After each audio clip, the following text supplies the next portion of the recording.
সুপ্রিয় শিক্ষার্থী বন্ধুরা, আসসালামু আলাইকুম। আমি আজকে বিশেষ করে অষ্টম শ্রেণী যারা আছো তাদের নিয়ে এই ক্লাসটি করব। তো অষ্টম শ্রেণীর বন্ধুরা, আমি এম এ হক অর্থাৎ মোহাম্মদ আজিজুল হক ওরফে হক স্যার, সিনিয়র শিক্ষক আসিরগঞ্জ উচ্চ বিদ্যালয় কলেজ। তো অষ্টম শ্রেণীর শিক্ষার্থীবৃন্দ, তোমাদের গণিত ক্লাসে স্বাগতম। আজকে তোমাদের প্রথম ক্লাস নিচ্ছি।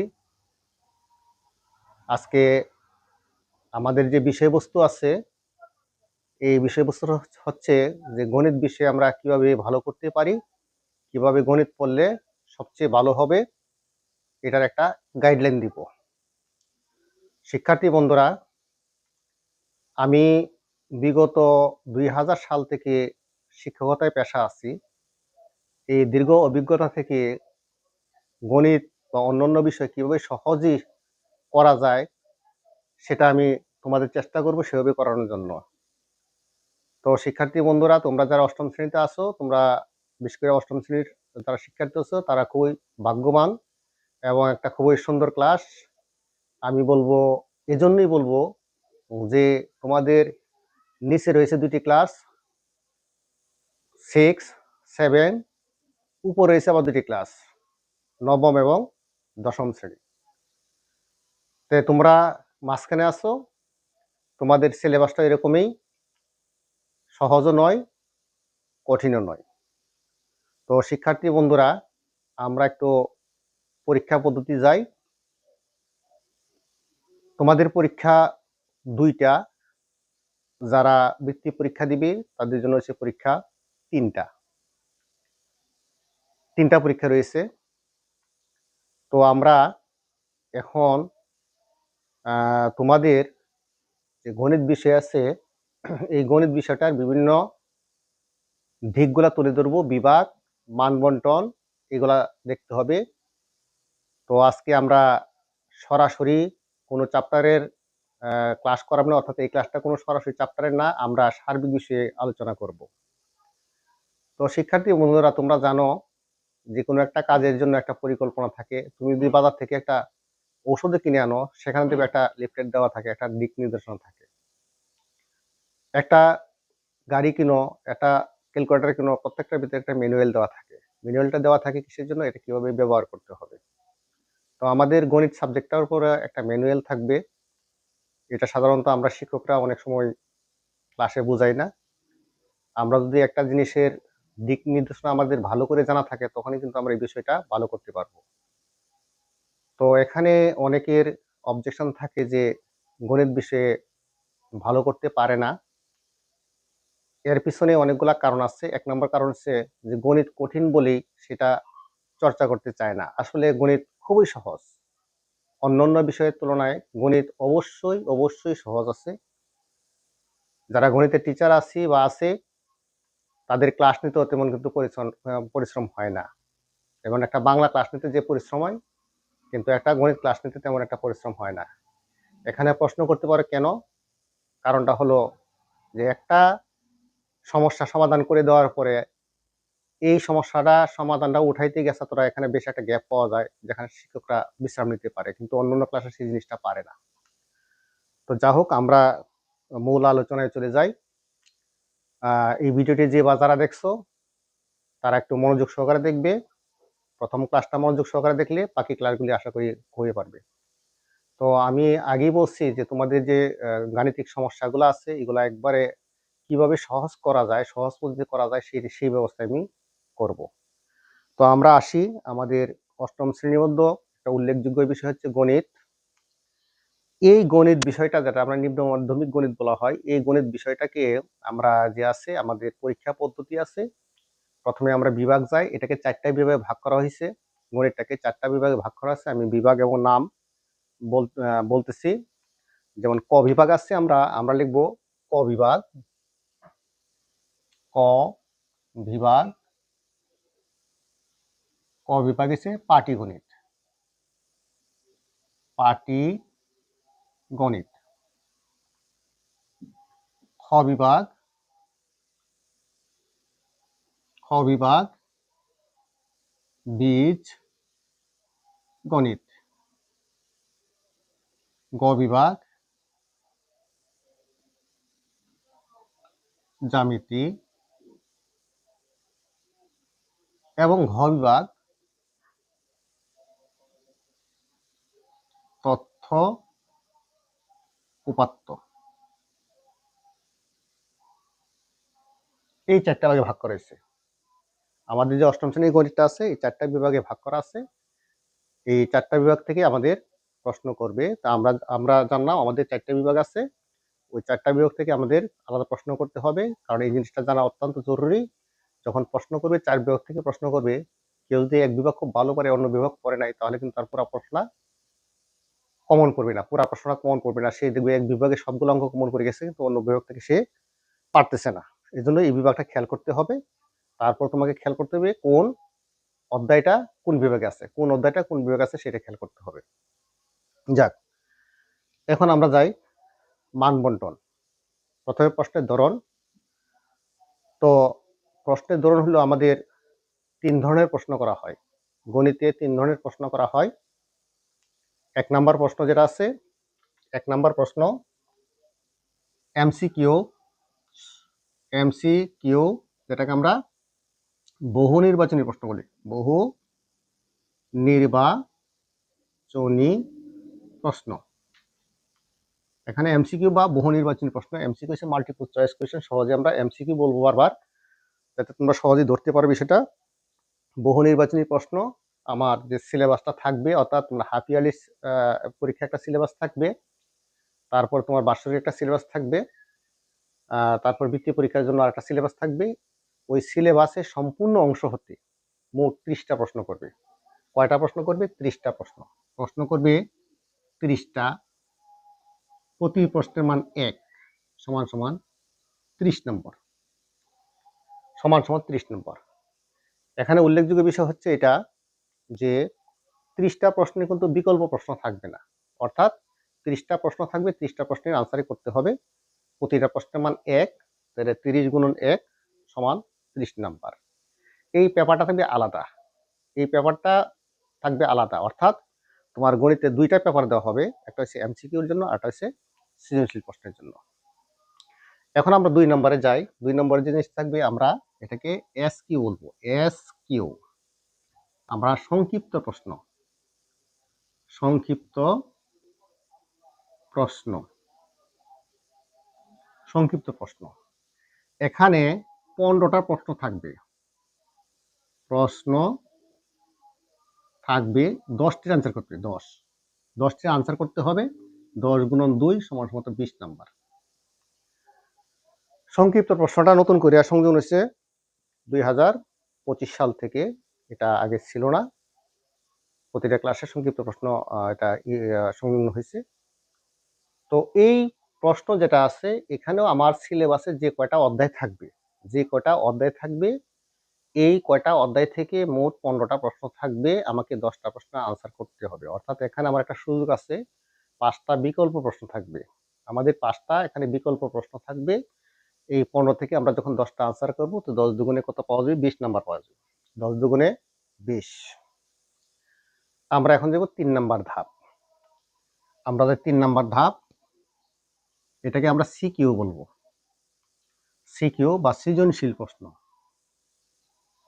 সৃজনশীল প্রশ্ন আমরা বলবো সৃজনশীল প্রশ্ন। এটাকে সিকিউ, এমনি আমরা কগনিটিভ কোয়েশ্চেন বলা হয়, অর্থাৎ সৃজনশীল প্রশ্ন।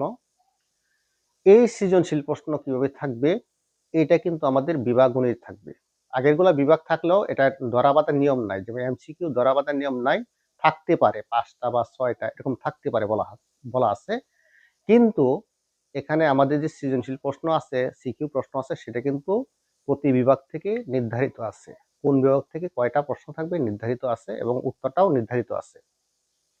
তো এই দিক নির্দেশনা অবশ্যই মানতে হবে। এই দিক নির্দেশনা মেনে যদি আমরা করি তখনই কিন্তু আমরা গণিতে মোটামুটি পুরা নাম্বার পাওয়ার সম্ভাবনা আছে। তো আমি দেখা যাচ্ছি আমরা এখানে যে পাটিগণিত আছে, এখানে আমি দেখাচ্ছি পাটিগণিত থেকে 2টা প্রশ্ন থাকবে, বীজগণিত থেকে 2টা প্রশ্ন থাকবে, জ্যামিতি থেকে 2টা প্রশ্ন থাকবে, উপাত্ত থেকে 2টা প্রশ্ন থাকবে। তো আমি যদি যোগ করি তাহলে কি আসতেছে, কত, 8টি প্রশ্ন থাকতেছে। তাহলে এখানে লিখব 8টি প্রশ্ন থাকবে, 8টি প্রশ্ন থাকবে, 8টি প্রশ্ন থাকবে। এখন উত্তর দিব কিভাবে, কিভাবে উত্তর লিখতে হবে? প্রশ্নে উল্লেখ থাকবে প্রতি বিভাগ থেকে কমপক্ষে একটি করে, প্রতি বিভাগ থেকে কমপক্ষে একটি করে মোট 5টি প্রশ্নের উত্তর দাও। প্রতি বিভাগ থেকে একটি করে মোট 5টি প্রশ্নের উত্তর দাও। এখানে যে বিষয়টা, এই জিনিসটা বোঝাচ্ছে যে অবশ্যই প্রত্যেকটা বিভাগ থেকে, অর্থাৎ প্রত্যেকটা বিভাগের করতে হবে এখান থেকে একটি করে। তাহলে আমি যদি নেই এখান থেকে একটা, এখান থেকে একটা, এখান থেকে একটা, এখান থেকে একটা, তাহলে কটা হলো, 4টা। কটা হলো, 4 বিভাগ থেকে 4টা। আর তোমাদের চয়েস মতো যার যেটা ভালো লাগে অন্য বিভাগ থেকে একটা, এই মোট 5টা প্রশ্ন, অর্থাৎ এক বিভাগের 2টা প্রশ্ন, বাকি বিভাগের একটা করে প্রশ্ন। এখানে তুমি ইচ্ছা করলে 2 বিভাগ থেকে 2টা 2টা 4টা প্রশ্ন আনসার করা যাবে না, সেখানে কি আছে, নিয়ম নিয়ম করে দেওয়া আছে।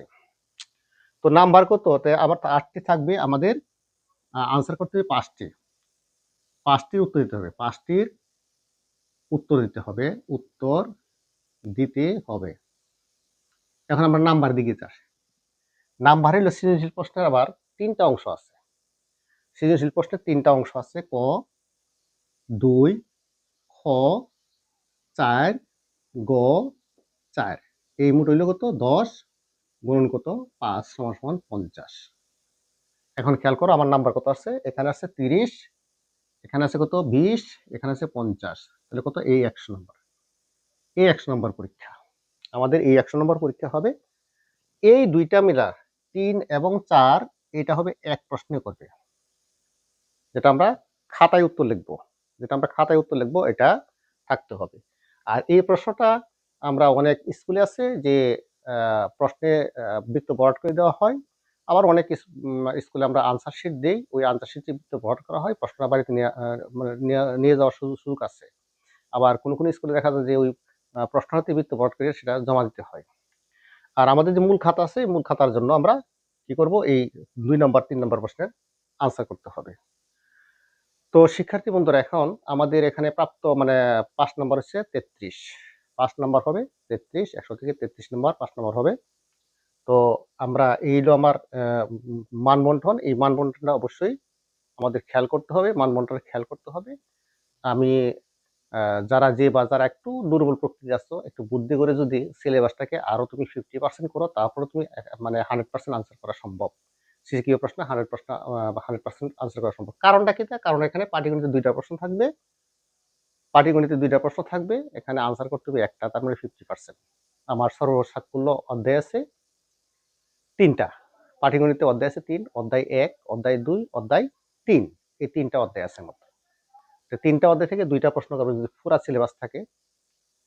তো বেশিরভাগই 2টা অধ্যায় থাকে, যেহেতু হাফ ইয়ারলি এবং ফাইনাল পরীক্ষা আছে, ওইখানে ক্ষেত্রে 2টা থেকে একটা যদি ভালো করে করা যায় তখন কিন্তু আমাদের কমন পড়ে। যাক, এটা আমরা যখন সাবজেক্ট ভিত্তিক পড়বো তখনই আমরা বুঝতে পারবো। এখন আমরা আসি একটু বহু নির্বাচনী প্রশ্ন, যেটা এটা কয়েকটা অংশ আছে, এই অংশগুলো আমি আজকে দেখাই দিই কি অংশ। বহু নির্বাচনী প্রশ্নের অংশ 3টা অংশ থাকে, 3টা অংশ থাকে। একটাকে বলা হয় জ্ঞানমূলক প্রশ্ন। এই জ্ঞানমূলক প্রশ্নে কি দেওয়া থাকে, একটা প্রশ্ন দেওয়া থাকে, 4টে উত্তর দেওয়া থাকে, এর মধ্যে একটা উত্তর সঠিক থাকে, এটা হচ্ছে জ্ঞানমূলক। তারপর হচ্ছে বহুপদী সমাপ্তি সূচক, যারা 6-7 তোমরা পরীক্ষা দিয়ে আসছো জানো, বহুপদী সমাপ্তি একটা প্রশ্ন দেওয়া থাকে, 3টা আনসার দেওয়া থাকে, রোমান হরফে এরকম করে 1, 2, 3, তারপরে ক নাম্বার 1, 2 এরকম লেখা থাকে, এটা হচ্ছে বহুপদী সমাপ্তি সূচক। আর এটা হচ্ছে অভিন্ন তথ্য। অভিন্ন তথ্য এসে একটা উদ্দীপক দেওয়া থাকবে, উদ্দীপকের আলোকে একটা প্রশ্ন করবে, 4টে উত্তর থাকবে, এটা আনসার করতে হবে। এখন আসি আমরা সৃজনশীল প্রশ্ন, যে 3টা অংশ আছে, সৃজনশীল প্রশ্নের 3টা অংশ আমি তোমাদের লিখে দেখাচ্ছি কিভাবে হবে। 3টা অংশ। প্রথমটা যেটা আছে ক নাম্বার, আমরা সৃজনশীল প্রশ্নে যাই, একে প্রশ্নে যাই, ক নাম্বার, এটাকে আমরা সহজ, গণিতের ভাষায় সহজ বলা হয়, নাম্বার হচ্ছে 2। খ নাম্বার, এটাকে মাধ্যম বলা হয়, মধ্যম বা মাধ্যম, নাম্বার 4। গ নাম্বার হচ্ছে এটাকে কঠিন বলা হয়, কঠিন, 4। অন্যান্য সাবজেক্টের ক্ষেত্রে 4টা অংশ থাকে, সৃজনশীল প্রশ্নের 4টা অংশ থাকে। ওটা জ্ঞানমূলক, অনুধাবন, প্রয়োগ, উচ্চতর চিন্তন দক্ষতা, ওইগুলোর নাম ভিন্ন, কিন্তু গণিতের ক্ষেত্রে এসে এই 4টার নাম আছে, 4টার নাম। সহজ সাধারণত এই যে 2 নাম্বার আছে, সহজ যেটা আছে এটা 2 নাম্বার, 2 নাম্বারের সাথে আবার এসকিউ মিল থাকবে, মানে এসকিউ এর নাম্বার হিসেবে প্রতি প্রশ্নের মান 2, এখানে যে ক নাম্বার প্রশ্ন প্রতি প্রশ্নের মান 2, তার মানে এখানে কি বোঝাচ্ছে যে সংক্ষিপ্ত প্রশ্নটা এখানে ক নাম্বারে আসতে পারে আর ক নাম্বার প্রশ্নটা সংক্ষিপ্ত আসতে পারে। তার মানে একটা প্রশ্ন শিখলে আমি দুই জায়গায় আনসার করতে পারবো, 2 জায়গায় আনসার করতে পারি। মাধ্যম যেটা আছে এই মধ্যম প্রশ্নটা আমাদের যে পাঠ্য বইয়ের যে সমস্যাটা থাকবে ওই সমস্যাটার সমাধানের মধ্যম। পাঠ্য বইয়ে যে সমস্যাটা আছে, যতগুলো সমস্যা আমরা পাঠ্য বইয়ে যতগুলো অঙ্ক আছে সেগুলো থেকে কিন্তু আমাদের সরাসরি অর্থাৎ উদ্দীপকের সাথে সরাসরি প্রশ্ন যেটা করবে সেটা হচ্ছে খ নাম্বার প্রশ্ন। আমি সহজ কথায় বলতে পারি মেইন বইয়ের যে প্রশ্নগুলো আছে এটা খ নাম্বার প্রশ্নে আসে। গ নাম্বার প্রশ্নটা এখান থেকে একটু পরিবর্তন করবে, একটু সামান্য পরিবর্তন করে এই গ নাম্বার প্রশ্ন করে দিবে, একটু সামান্য পরিবর্তন করে গ নাম্বার প্রশ্ন করে দিবে। তাহলে আমরা এখানে যে জিনিসটা আছে সেই জিনিসটা আমরা বুঝতে পারছি। এখন আরেকটু পরামর্শ দিচ্ছি যে একবারে যারা লো লেভেল বুঝো নাই তারা কি করবে? যারা বুঝো নাই তারা কি করবে? তারা কিভাবে ভালো করতে পারো? এদের পরামর্শ হচ্ছে এটা যে গণিতে বিশেষ করে তুমি যে অধ্যায়টা করবে এই অধ্যায়টা ভালোভাবে করবে। তোমার এখানে ৪ দুগুণে মনে করো 8টা চ্যাপ্টার আছে। 8টা চ্যাপ্টার আমার করার প্রয়োজন নাই। আমি 2টা, 3টা, 4টা এরকম যে যটা পারি ওই কয়টা অধ্যায় খুব ভালো করে করতে হবে। অর্থাৎ এখান থেকে যত মানে যে কোনো ধরনের প্রশ্ন আসুক না কেন আমি পারবো। তাহলে কিন্তু তুমি ভালো করতে পারবে। আর যদি মনে করো যে আমি সারা বই খুঁজলাম, ইম্পোর্টেন্ট দিকে করলাম, সেটা কিন্তু কমন পড়বে না। আসলে সৃজনশীল প্রশ্ন হওয়ার পরে ইম্পোর্টেন্ট শব্দটা নাই, উঠে গেছে। ইম্পোর্টেন্ট শব্দটা নাই। আমরা এর আগে যে পদ্ধতিগুলা ছিল সেগুলাতে আমরা সাজেশন দিছি, সাজেশন মতো কমন পড়ছে। খুব অল্প সংখ্যক অঙ্ক দিলে কিন্তু কমন পড়ে গেছে। কিন্তু এখন ইম্পোর্টেন্ট শব্দটা বলতে নাই। প্রশ্ন না করা পর্যন্ত বলা যায় না কোনগুলা পরীক্ষায় আসে। অর্থাৎ প্রতি মুহূর্তে সৃজনশীল বলতে সৃষ্টি করা, নতুন কিছু সৃষ্টি করা। সুতরাং আমার এখানে বিষয়ভিত্তিক উপরে ভালো জ্ঞান থাকতে হবে। তখনই কিন্তু আমরা এই গণিতের উপর ভালো একটা করতে পারবো। সর্বোপরি তোমাকে বারবার করতেই হবে। খাতায় প্র্যাকটিস করতে হবে, খাতায় প্র্যাকটিস করতে হবে। আমরা জানি প্রত্যেকটা বিষয়ে পড়ি কিন্তু গণিতের উপর এসে লিখি। গণিত লিখে অভ্যাস করতে হবে। ভয় পাইলে কিন্তু হবে না। বারবার চর্চা করতে হবে। একটা অঙ্ক ১ বার, ২ বার, ৩ বার করতে হবে। কয়েকবার করলে দেখবে তোমার আয়ত্তে চলে আসবে, পারবে। এখন তোমাদের আরেকটা খবর দিচ্ছি যে বা যারা আমাদের এই চ্যানেলগুলায় আছো বা দেখতেছো তাদের জন্য একটা সুখবর আছে। আমি আমার চ্যানেলে আমি মোট ৫ টা আ জ্যামিতির মৌলিক ধারণার উপর ৫ টা ভিডিও দিয়েছি। তোমরা এই ৫ টা ভিডিও আ দেখবে। আশা করি ৫ টা ভিডিও যদি মনোযোগ সহকারে দেখো তাহলে তোমার জ্যামিতির উপরে কোনো সমস্যা হওয়ার কথা না। যেকোনো জ্যামিতি তুমি বুঝতে পারবে। অলরেডি ৫ টা ভিডিও দিয়েছি 6 to 10 পর্যন্ত। এই ৫ টা ভিডিও একটু ভালো করে দেখলেই তোমাদের জ্যামিতির উপর একটা ভালো ধারণা হয়ে যাবে। কারণ জ্যামিতিটা খুঁটিনাটি বিষয়টা ভালো করে জানতে হবে। তো শিক্ষার্থী বন্ধুরা আজকে আমাদের ৮ম শ্রেণীর আ গণিত বিষয়ে কিভাবে ভালো নাম্বার পাওয়া যায় তার উপরে কিছু আ তোমাদের কিছু পরামর্শ দিলাম। আমার যতটুকু অভিজ্ঞতা আছে অভিজ্ঞতা থেকে তোমাদের কিছু পরামর্শ দিলাম। আশা করি এই পরামর্শ অনুসারে যদি চলো আশা করি সবাই ভালো করতে পারবে। তোমরা যে বা যারা যেখান থেকে তোমরা ভিডিওটা দেখছো যদি মনে করো যে ভিডিওটা খুব ভালো লেগেছে, উপকার হবে, তোমার বন্ধু-বান্ধব যারা যারা আছে তাদেরকে শেয়ার করে দিবে। তারাও যেন উপকৃত হয়। তো সবাইকে ধন্যবাদ জানিয়ে আজকে ১ম ক্লাসে এ পর্যন্ত। আল্লাহ হাফেজ। তোমাদের সাথে পরবর্তী কোনো ক্লাসে দেখা হবে।